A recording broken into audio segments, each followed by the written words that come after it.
Soms dink ons iets is geestelik verkeerd, terwyl ons eintlik net uitgeput is. Jy bid minder, jy voel af, jy skort af, jy wonder selfs oor dinge wat jy nooit voorheen bevraagteken het nie. En jou eerste gedagte is, iets is fout met my geloof. Maar wat as dit nie is nie? Welkom by die Sepcast, die tuiste van die nommer 1 netwerk vir jou lewe.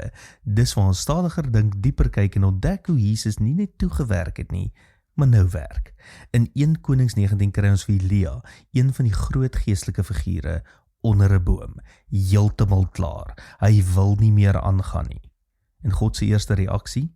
Nie 'n preek nie, nie 'n korrigering nie, kos, water, rus. Dit is so belangrik, want jy is nie net 'n siel nie, jy is 'n mens. En partykeer is die mees geestelike ding wat jy kan doen, om te stop.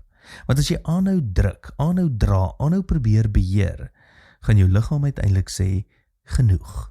En dan noem ons dit 'n krisis, terwyl dit eintlik 'n waarskuwing was. By SA Gemeente, die nommer 1 netwerk vir jou lewe, wil ons nie net mense inspireer nie, ons wil mense help leef, gesond, volhoubaar, met ritme.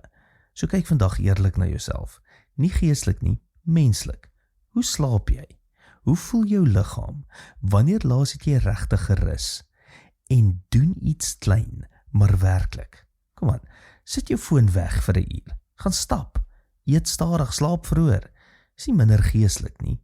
Dis wys en is allermins 'n April Fool's joke vandag. So tot môre, mooi loop.